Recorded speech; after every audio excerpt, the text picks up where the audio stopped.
Free my mind, open my heart with the whispers of truth, to live a conscious life, to live a conscious life on the growing edge.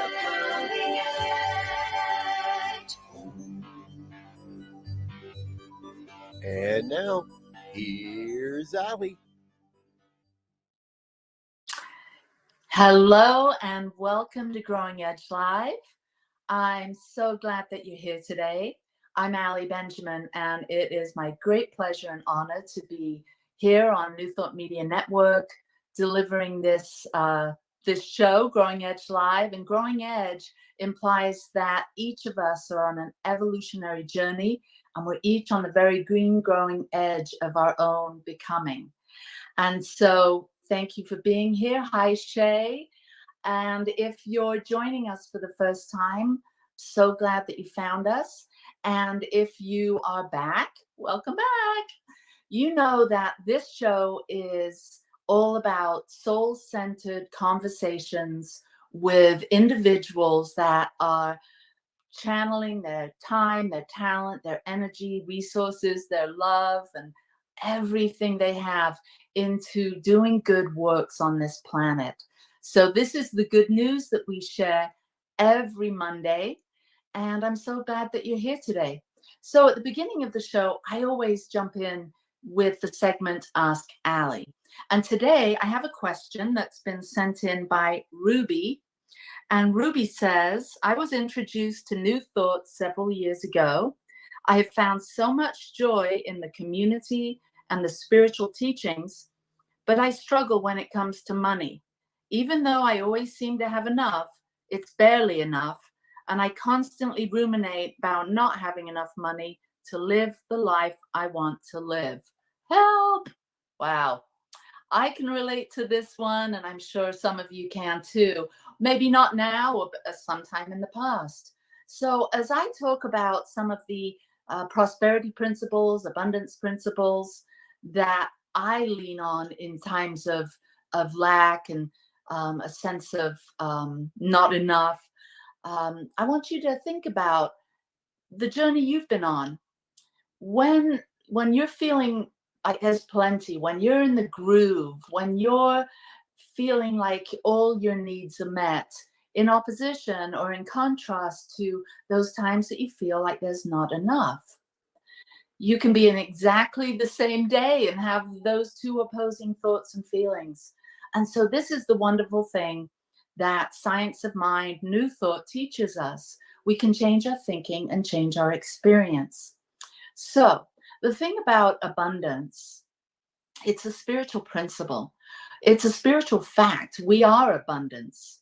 This body, this mind, this earth, this reality that we're living in is abundance. And when we have the consciousness to realize there's no separation between us and the abundant nature of the universe, when we have developed that consciousness and it's key, core for us, we just absolutely know that we are identified with ourselves in terms of our abundant nature and our ability to create out of this rich, abundant fabric of the universe. So once we have that established, then what we see, the outpicturing of that abundance consciousness, is prosperity. Now, prosperity is subjective. We all have a different idea of what prosperity would look like in our lives. Some people don't think of prosperity in terms of money, but they think of prosperity in terms of health, in terms of rich and meaningful relationships. So a good thing for Ruby and all of us is to identify, what does prosperity really mean to me? Because I know that I've got the abundant storehouse of the universe available to me. We each do. We were each born into this world with access to the full magnificence of this banquet table of life that has been laid rich and plenty out before us. We all have equal opportunity to tune into that. Now, granted, some people are born into wealthy families. I'm not talking about that. I'm talking about our ability to tap into the abundant creative flow that life is. So what is it? Why is it that some people seem to manage their time, talent, energies, and create the prosperous, abundant life that they want? And then some of us, there seems to be a block. We know it's there. We've taken the classes. We read the books. We do the affirmations and the spiritual mind treatments. But the prosperity, whatever that is for us, isn't consistent. It stops and starts. So it's all to do with consciousness. And what I know is today, my guest today is going to be talking about consciousness. So we'll get Rick to be able to chime in a little bit here in just a little bit. But prosperity consciousness, abundance consciousness is what we develop. So what stands in the way of us having clear and constant access to our abundance consciousness? It could be self-doubt, self-worth issues. It could be that you're holding on to a grudge. Maybe you haven't forgiven yourself or something or someone else. Whenever there's something like that in our field, in our consciousness, it's going to be difficult to maintain that constant connection to the abundant flow of plenty. So we do the work. And that's really what we learn when we jump onto our spiritual path. We take responsibility for our own spiritual evolution, for our own spiritual journey. And so we have to ask ourselves some tough questions. What's in the way of me tapping into my creativity? Because abundance is about having access to our creativity. And if there's some self-worth issues or some doubts or fears, or like I said, someone or something you haven't forgiven, especially yourself, that's going to kind of block the flow. So I know this well. I have lived constantly in a kind of a feeling of discontent for much of my life. Not so much now, it comes and goes. But when I was younger, I would always feel like I didn't have exactly what I wanted, that somehow other people seemed to have it easier than I did.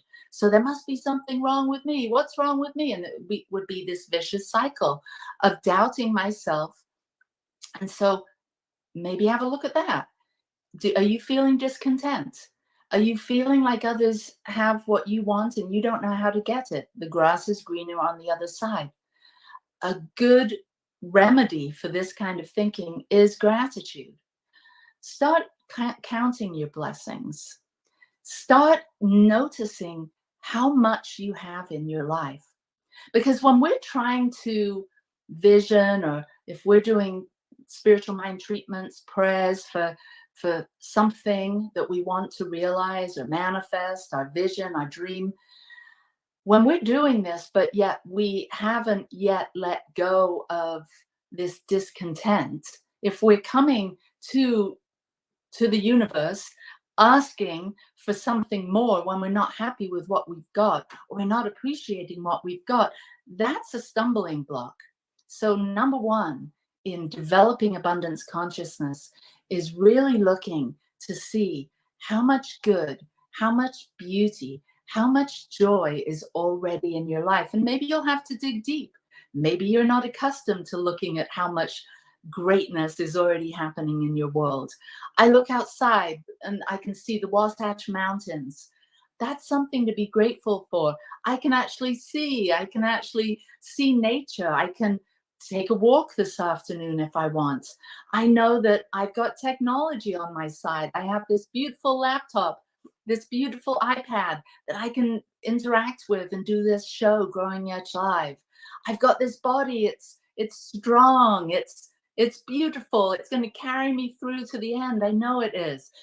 Counting our blessings builds up an energy inside us. It builds up a consciousness of yes. And that's what the universe responds to, is that energy of vibrancy, of yes, of gratitude and appreciation. It said, some wise person said that we cannot have what we're not willing to become in consciousness. So we have to develop the consciousness for what it is we want. So if you want more joy, experience and acknowledge the joy that you have. Don't wait. Don't put it off. Go out there and have some fun. Grandchildren, pets, spouse, out there in nature, whatever it is that brings you joy, do more of that and feel grateful. Stay in the moment with that joy, with that gratitude. Release those fears and doubts and the uncertainty around if you're worthy of having this. Of course you are. You were born worthy. We all were. That's the fundamental nature of who we are. We're worthy to be here. Why? Because we are here. So dig in, build up that prosperity and abundance consciousness. And Ruby, you'll start to see the flow of plenty happening in your world because it's already happening. Just open your eyes a bit wider. I hope this has helped. Thank you so much. And if anyone watching has a question for me next week, go ahead and send it in, put it in the comments here or on YouTube or on Facebook or wherever you're watching this. And or you can email me at growingedgelive@gmail.com. Thanks, Ruby. All right, so now we are going to get to my most favorite part of the show. I absolutely love that Spirit knocked on my door and said, Allie, do a show, do an interview series where you get to speak to some people that really inspire you. And so when I said yes, I was nervous because I thought, I have to do that every week. I've got to find someone new every week. But let me tell you, it's been, I don't know, 3-4 months now, and they pop out of the woodwork. There's so many amazing people. And today, Dr. Rick Moss, who's been a friend of mine for, dare I say, decades now, probably coming up to 20 years. We first met at Anton, at the Anton retreat in Scottsdale. And I'm going to read your bio, Rick, because it says all the things that I really want to say, but that I don't quite have access to at the moment. So Rick has spent the better part of the last 50 years, both personally and professionally, on healing and awakening. For 20 years, he taught meditation and received a master's degree from the Maharishi International University, studying education in the light of consciousness. He went to the University of Texas and completed a PhD in education.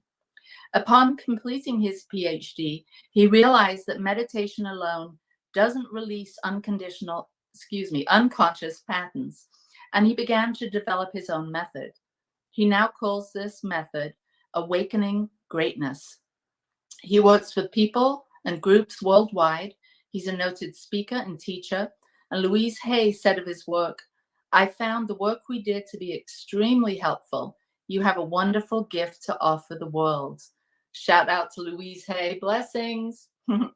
Rick studied at Emerson Theological Institute and became a minister of religious science.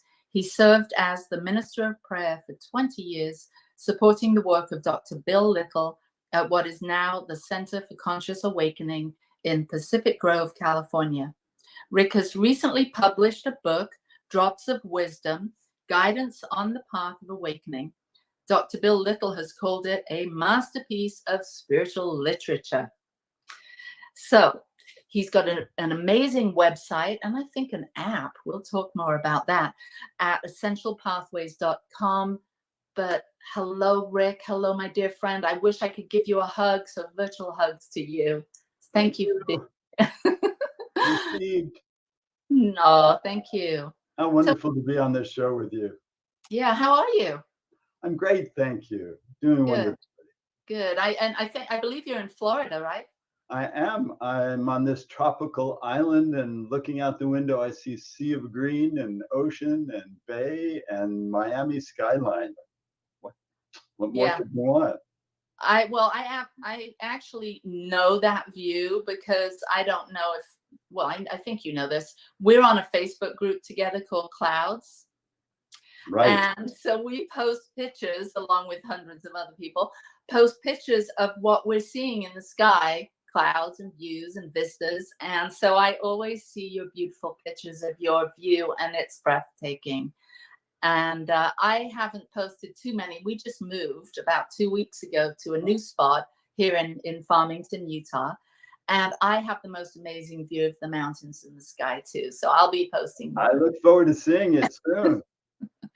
Well, good. So you heard me talking about consciousness, and I know that it's been your field of study, that your PhD is in consciousness studies, and your dissertation was on that. And coincidentally, I'm writing my dissertation as we speak on consciousness for my doctorate in consciousness studies. So, yeah, so I decided that I'm going to be leaning a bit on your book as I write. Excellent. So, yeah. So how did you get to be where you are? Obviously, you've spent decades meditating, studying on your own spiritual path. You have a particular evolutionary journey that has been talked about and shared in interviews and in your book and whatnot. What happened before that? Like, where was little Rick? And did you have an awakening at a young age, or when did that happen? Tell us how you got to be where you are today, starting with your younger Rick version. Well, I had a wonderful mother who was into Blavatsky and meditation. And one day she took me to our window in New York, looking over Central Park, and she pointed out a cloud, and she said, clouds are just energy. So everything, it's just energy. So if you don't want that cloud to be there, you can just send the energy to resolve it, dissolve it into space. And we did it, and it worked. So I'd say that was a pretty amazing moment in growing up. I would say my spiritual journey really began after reading autobiography of a yogi, Yogananda's book. That just opened the door, and I said, boy, that's it. That's what I want. I want that journey. And so I looked into SRF, which is what he recommended, and there wasn't one in New York, but there was Transcendental Meditation. So I went to the Transcendental Meditation talk, and within 20 minutes, I said, this is what I've been looking for. Within a year, I was in Spain becoming a TM teacher, and I truly believed that all you had to do was transcend, and everything in your life would change. It made so much sense. And so I did that for about 20 years and taught it with great passion. But at some point, I had to sit down and say, wait a minute.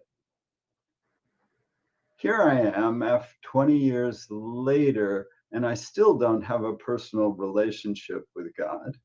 Mm-hmm. And I'm in a relationship thinking that I want emotional intimacy, and I don't have it. And something's wrong. If all I had to do was transcend, I wouldn't be facing these challenges.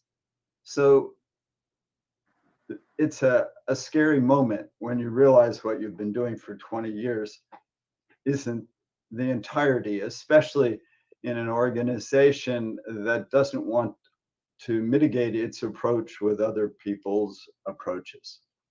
So I had to sort of be willing to set out on my own journey. And prior to this, I had an incredible experience. I had food allergies, and I don't know if you know about muscle testing, but you put your arm out and someone pushes on it and you can get a yes or no response from your body.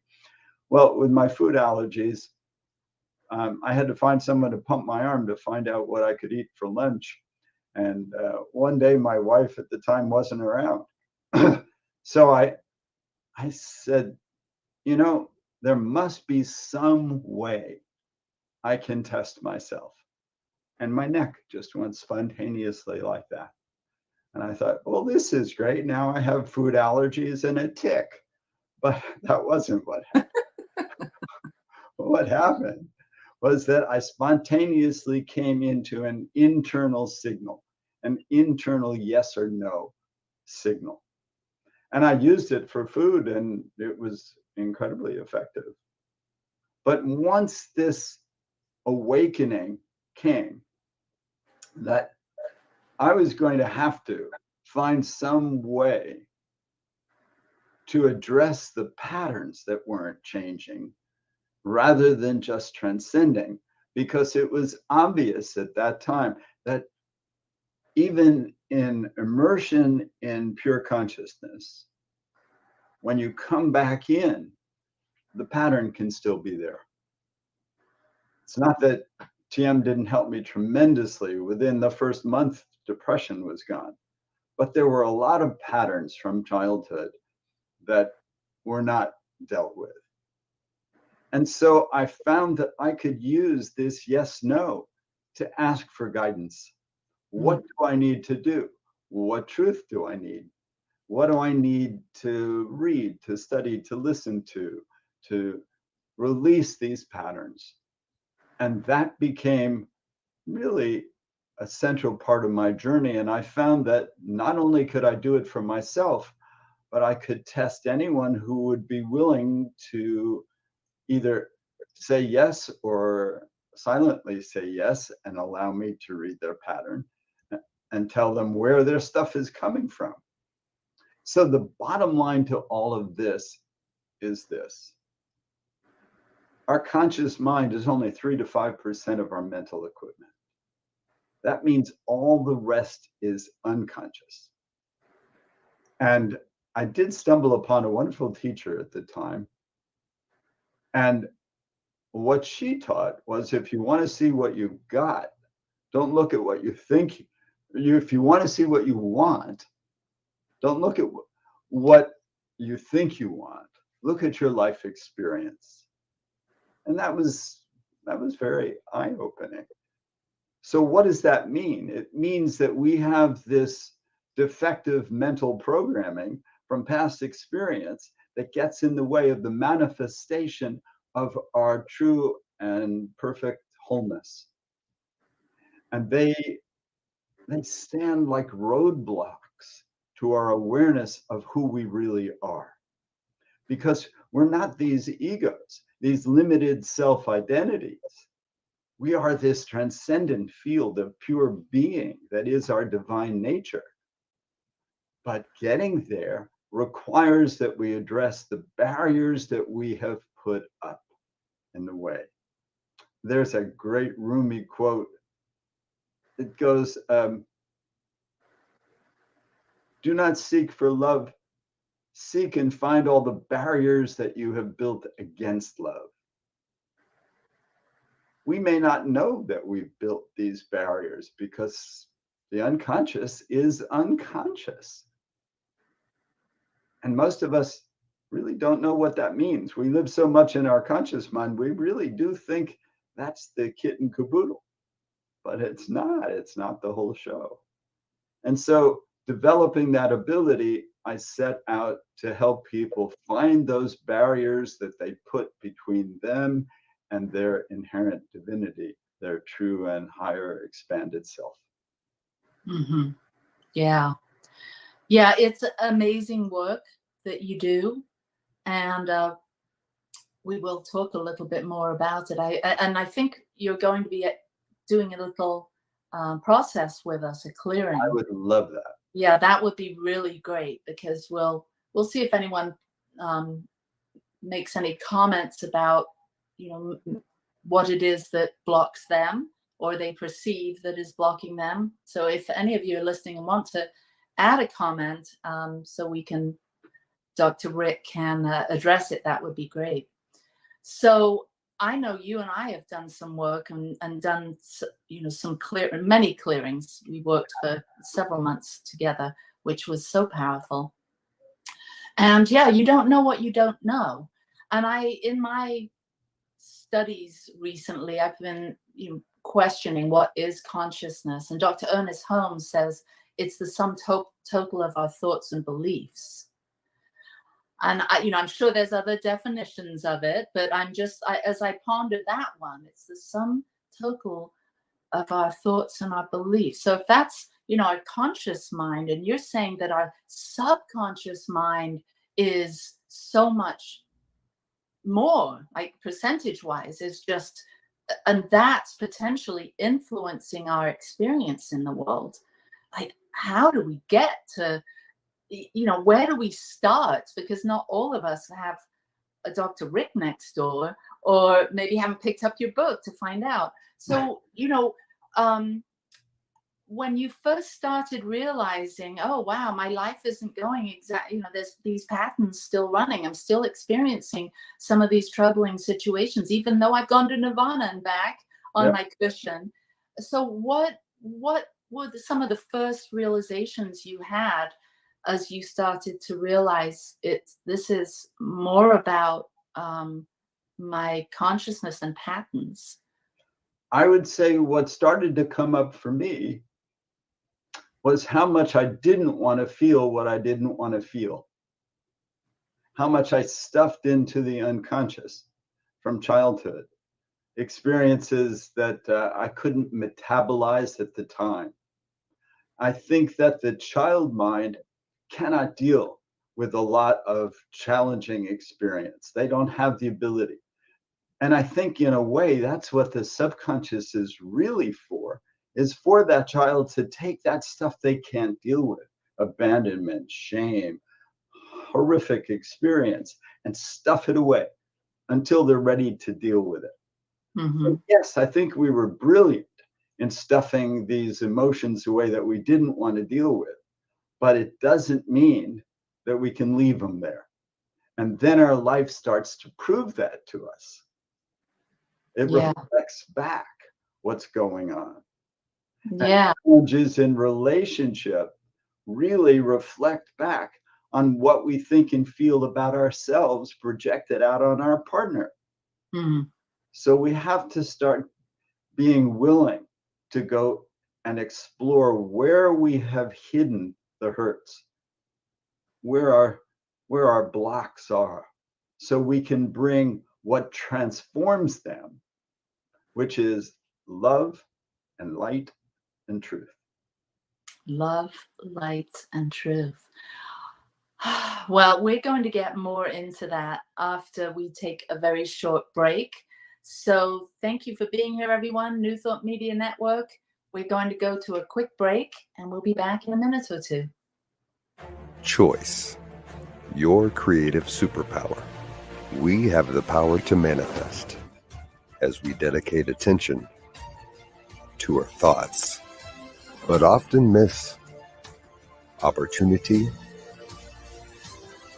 to achieve the greatest good. Your superpower is waiting to be unleashed to unlock a fuller, more rewarding world for all. Join us every Thursday at noon Mountain Time for Choice, your creative superpower with Zoe DeMuro.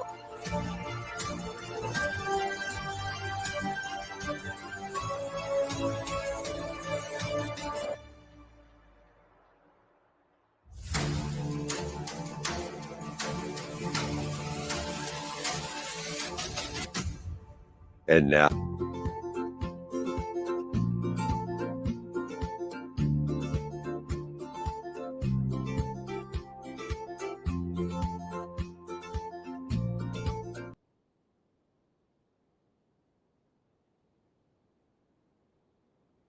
Well, hello there.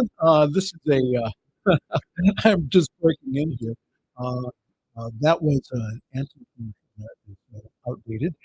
Wonderful retreat that we went ahead and had at the beginning of the month, beginning of October. I'm Reverend Michael Mangus. I'm one of the staff ministers here at New Thought Media Network. We were having some difficulties with Allie's internet earlier. So her show that was scheduled for this week, we will have that next week. Okay, so next week we will have Allie's show here on the New Thought Media Network. We're just so glad to have you with us. If you have a comment about the show today, please, if you could, go ahead and put it into our comments.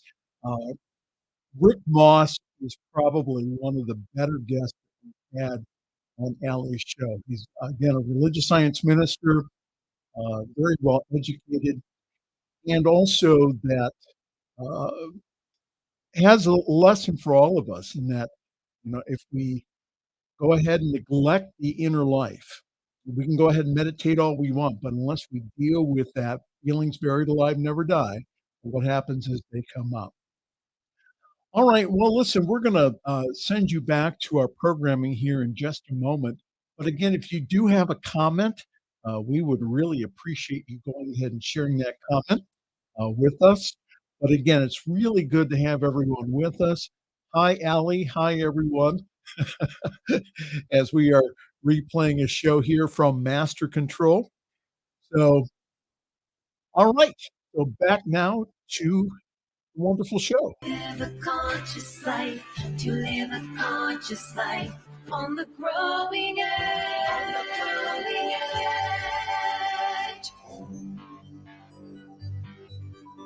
and now, here's Allie.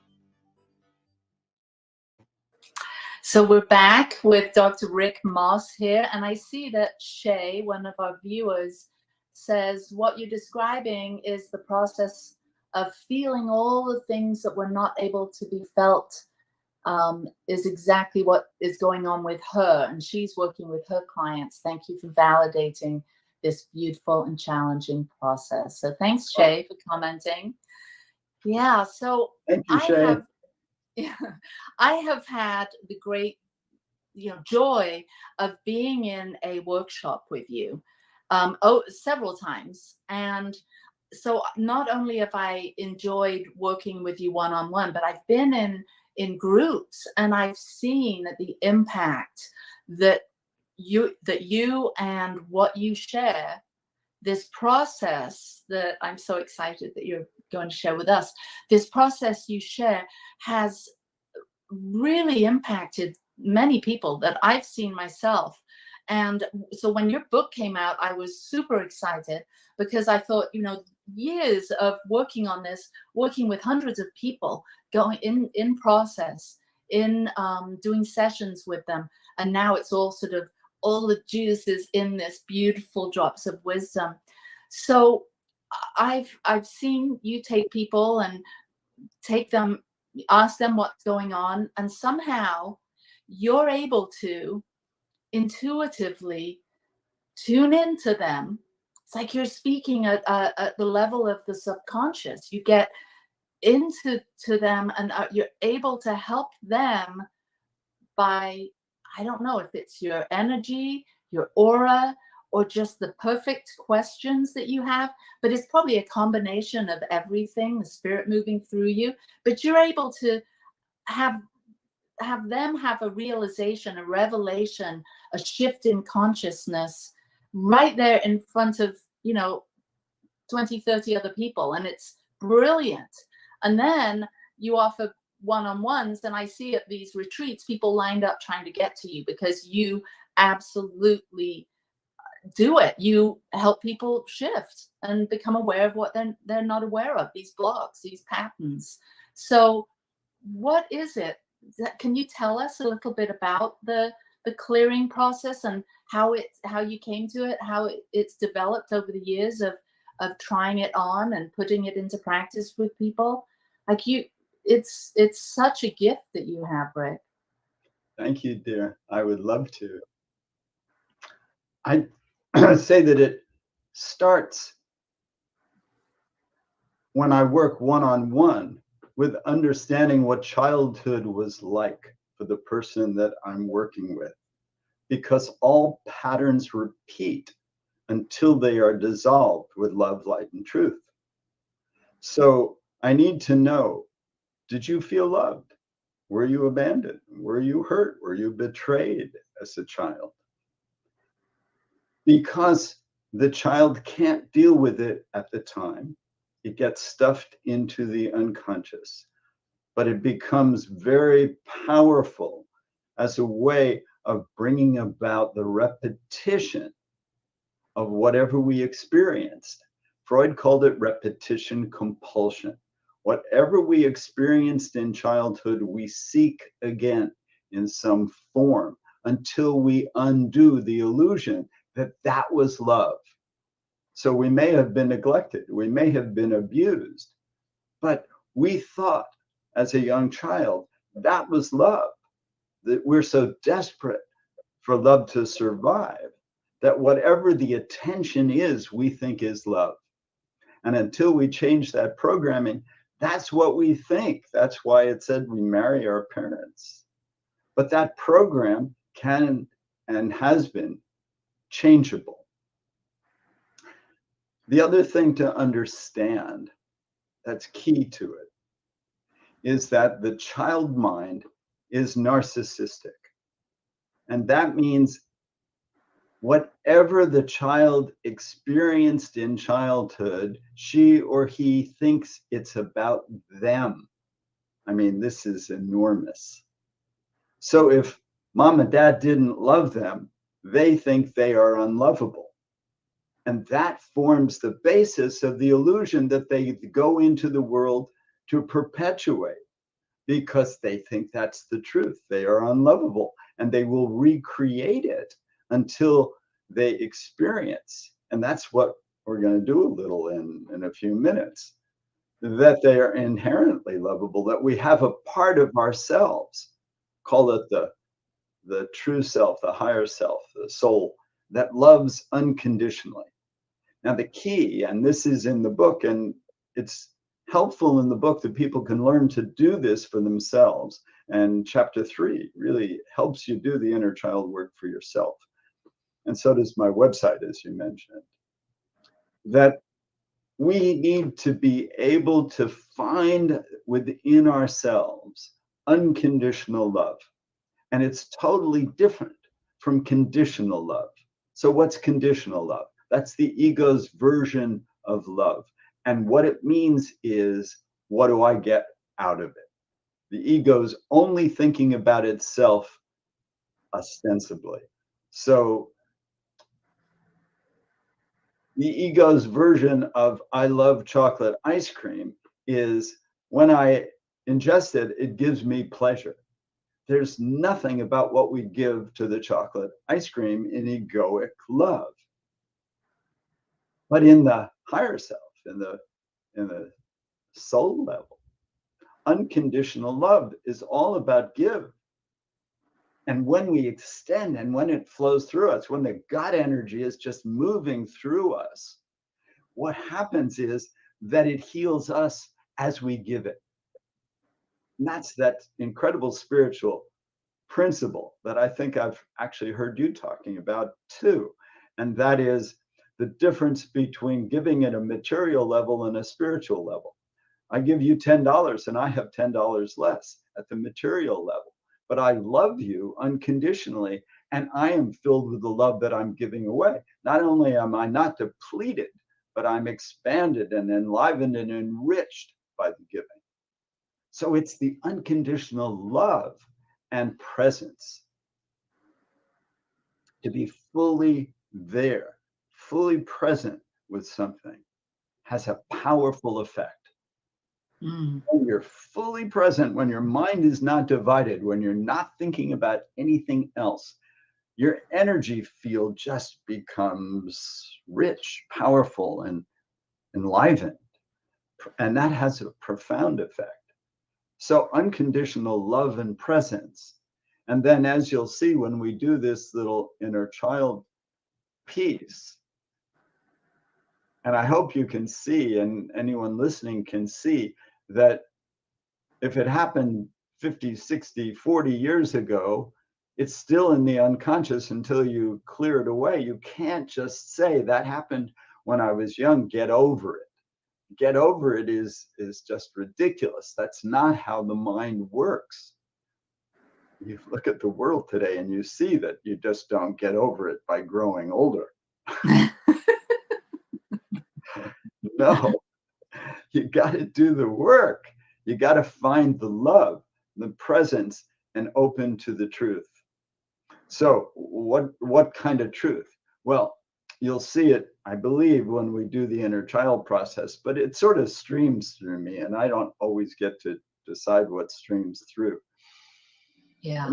When the loving adult part of ourselves goes to the hurt child and tells the hurt child that it was never your mother or father's job to love you unconditionally, that it's my job because I'm you grown up. That's a powerful, powerful truth. It needs to be understood. I believe that we choose our parents, and we don't choose them necessarily because they're a fun ride, because they're going to activate the stuff that we need to be triggered in order to make our journey to wholeness. And so we have to get this stuff stirred up so that we get motivated to attention it. And then with that motivation, we'll be led to some support, some nourishment that will help us learn to forgive, love, expand, embrace the truth, and our lives will change. Yeah, beautiful. Well, I'm noticing that Shay has said, I was so gaslit. How would you work with the non-trust and difficulties making decisions that repeats after such abuse? Oh, so maybe I would love can we do that? More time to answer that question in depth. But I would say, and maybe we'll experience this in a couple of minutes, a great question. I would say that when you find that part of yourself that loves unconditionally, you will ask yourself this question: could I harm that which I love unconditionally in any way while I love it? And you will answer it, impossible. I've never I must have done 20,000 sessions by now. I've never found one time where anyone could say, I could love unconditionally and I could harm that child at the same time. It may be the only thing we have absolute certainty of, that it's impossible. So, Shay, that's the beginning. When you realize that there is a part of us, this divine aspect of ourselves, that can love ourselves unconditionally and could never harm, then we can bring that part to come and protect that child. And again, we may not get to it in the few minutes that we have to do an inner child process. But what I do that really works, that you could test out for yourself, find that loving part that cannot harm. Ask yourself, could this part love if that child that I'm loving wasn't good at something like spelling? Of course. If that child were sick? Of course. If that child was angry? Of course. So then you find that the love has nothing to do with performance or feeling. It's essentially flowing through you from God to that child. You're just the conduit.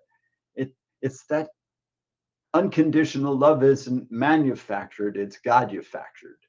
It just comes right from God through us, and that is this power that transforms. And so then when you find that part of you that loves like that, tell the child, I'm going to surround you with 100 loving adults and create this atmosphere of safety around you. So if that person who hurt you in the family were to step into that circle of love, the love would be so strong that they would immediately forget why they came. And they would leave immediately if they couldn't love. And that is the protection that you're going to offer child after child. And there's not just one inner child. An inner child is really a memory bubble. And patterns are made up of many memory bubbles, just the way a jigsaw puzzle is made up of many pieces. We have to extract those pieces. And every piece we take out of the puzzle allows us to see through the blockage to the light that is always there of our higher self. Yeah, you're really, I mean, you're giving us so much here, because what I'm hearing is that essentially we are responsible to be our own light, and that our own light and love and will be the thing that helps us to heal, to help us maintain joy in living, is by taking the responsibility, almost like reparenting ourselves. And for those that we were maybe abandoned by, or for Shay here who was gaslit, and I'm imagining, those parents that don't have the skills or the ability to love unconditionally, but are struggling and suffering from their own subconscious and their own wounds. And then we as little ones, just take in all that, and it's just an ongoing cycle within families of abuse and abuse and abuse, and it's mostly unwitting and unconscious. And so why don't we get to do a clearing, some inner child work, and take us away with this. Let me clarify one thing that you said that's so important. You said we. Let's not confuse the we with our ego, because the ego doesn't love. It's got to be from the higher self. Okay. All right. Yeah. Cool. All right. So I have 10 minutes, right? Here goes. I'm going to start with a little opening prayer. All healing we do in the name of God's love. We give thanks for this opportunity to release the binding influence of the past. We call on God and invite the presence of goodness and peace and light and love to facilitate this healing for all listening. So be it.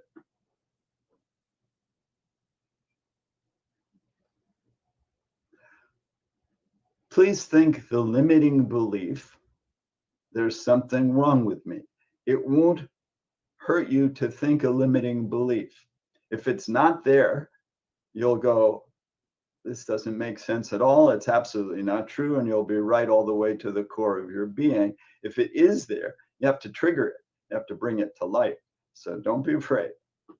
There's something wrong with me. If you weren't loved unconditionally 24/7, you're going to carry that thought along with you.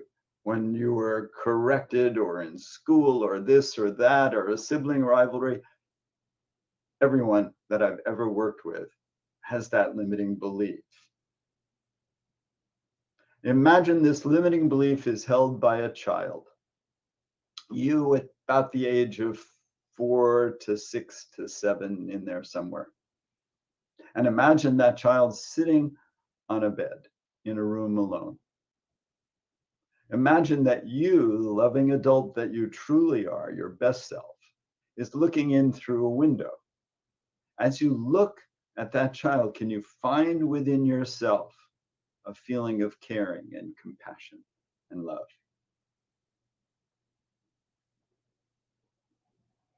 Find the caring or the compassion or the love. Go into the room with the child and tell her or him that you have come to be with them, that you are them grown up, and everyone is meant to have one person, one, to love them 24/7. And it wasn't their parents, and it wasn't their siblings, and it wasn't this or that. It's you.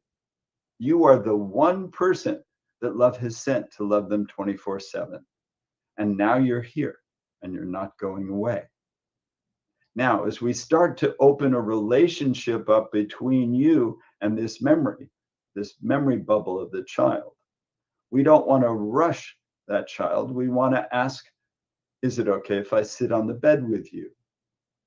So we're doing this to show the child that she or he is empowered and that we're just there to love them, protect them, care for them, and not steamroll them. If the child will let you sit down, sit down. Just allow that feeling of caring to shine out. And you might say to the child, I'm sorry, I haven't come for you before, but I am here now and I'm not going away. Ask the child, would you like to sit close to me? Would you like my arm around you? Would you like a hug? What would you like? And you have to feel into, we call that a felt sense. Use your felt sense and feel into what that child is saying. If the child will let you give her or him a hug, do so. And imagine enough time goes by. Subconscious can't tell the difference between real and imagined. So as you imagine enough time goes by so the child relaxes with your presence, it will be happening at the right level. Now imagine that you're now interacting with the child, maybe playing a game or reading a book or coloring. So there's interaction going on. And now imagine a whole day of that love through interaction.